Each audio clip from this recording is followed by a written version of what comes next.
Morning guys. তো এখন এই রেডি হলাম, খেলাম দিলাম, এখন যাব কলেজ। ওই সকাল সকাল ঘুম থেকে উঠে 7টার সময় ঘুম থেকে উঠে কলেজ যাওয়া একটা ঝকমারি ব্যাপার। দিয়ে ওই সেম রুটিনই আছে, কলেজ যাব, কলেজ করব, সব বন্ধুবান্ধবদের সাথে আড্ডা মারবো, তারপর কলেজ করে এসে জিম যাব, জিম করে এসে তারপর বাড়ি, লাইক ডেইলি রুটিন। তাও এই ডেইলি রুটিনের মধ্যেও মাঝে মাঝে লাইক কিছু ভালো জিনিস হয় বা মজার জিনিস হয়। সো এখন বাবা বেরোই, দেরি হয়ে গেছে, এমনিতে অনেক বাজে। এই এখন সারাদিন পর মানে ভিডিও চালু করলাম, সে সকালবেলা ইন্ট্রোটা করেছিলাম। বাবা এরকমভাবে হাতে ধরে কি করে পারে ভগবান জানে।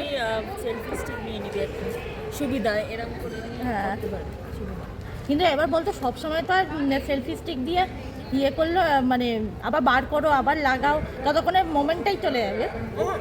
সেট করে রাখবি। হ্যাঁ, আমার ফ্রিতে ফল খাওয়া হয়ে যাচ্ছে এখন পুরোটাই ভাই ওয়াটার থেরাপি দিয়ে চলছে আমার, মানে সারাক্ষণ শুধু হয় না, দুটো নেবো নি।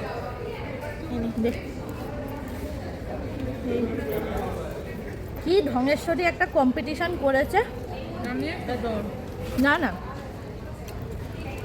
কম্পিটিশন একটা লাগিয়ে দিয়েছিল। ধর ওইটার মতন। হ্যাঁ এইদিকে কি করা হবে বলতে, কি করা হবে আজকে? পেছনে তো গেলাম আমি আজকে তখন। তেমন কিছু ছিল না ভাই।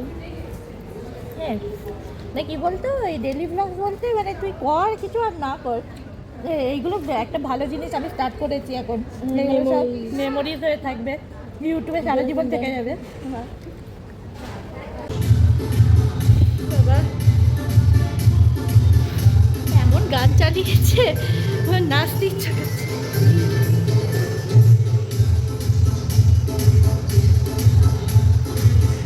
বাবা মাত্র মনে হয় তিনটে মেশিন হয়েছে, এখনো তো পিটি করা বাকি, ইয়ে করা বাকি, সেখানে দাঁড়িয়ে অনেক জিম এখনো বাকি।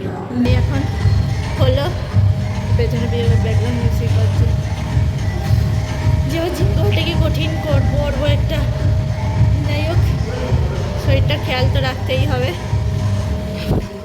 এখন 6টা বাজে, হাতের নিচে আমার বটল ওপরে আছে ওর মতন।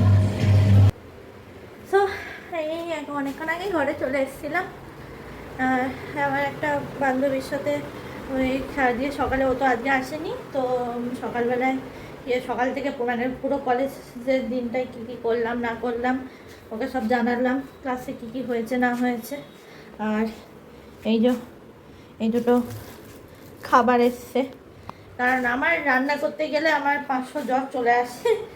মানে রান্না পারি না একদমই, যে তা নয়, কিন্তু ওই এক ধরনের রান্না, আর ওই এক ধরনের রান্না কারোরই খেতে ইচ্ছা করে না। আর আমি যদি এখন ভালো মন্দ কিছু নিজের জন্য রান্না করতে যাই, তাহলে আর রাতের মানে কি বলবো, আর খেতে হবে না, মানে কি বলবো, খিদেটাই মরে যাবে, বা এত টাইম লাগে আমার ইয়ে করতে, রান্না করতে। তো এর জন্যই ফুড সার্ভিস, মানে ঘরেই হোমমেড বানায়, তো ঘরের খাবারই ফুড সার্ভিস করে একজন, তো সে তার কাছ থেকে খাবার আনালাম। এই এখন ফ্রেশ হবো।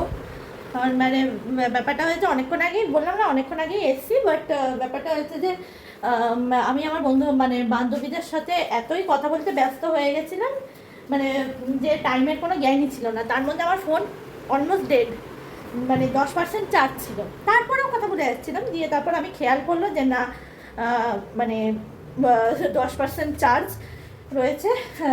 আমি বললাম যে রাখ তুই, এখন আমার ফোন আর একটু হলেই মরে যাবে।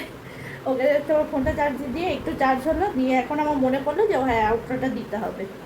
তো এখন ফ্রেশ হবো, দিয়ে খাবো দাবো, দিয়ে যদি কিছু কাজ করার ইচ্ছা হয় বা কাজ করতে ইচ্ছা হয় তাহলে কাজ করব, আর নাহলে তাড়াতাড়ি শুয়ে পড়বো। তো যদি আজকের ব্লগ এখানেই শেষ, দিনও শেষ, মানে ব্লগও শেষ। তো তোমাদের যদি ভালো লাগে লাইক করো, শেয়ার করো, কমেন্ট করো, যা খুশি করো, হ্যাঁ কিন্তু করে দিও। আর থ্যাংকস ফর ওয়াচিং। তো তোমরা তাড়াতাড়ি খেয়ে দে তাড়াতাড়ি শুয়ে পড়ো, কারণ it's like good for health. তো টাটা, বাই বাই।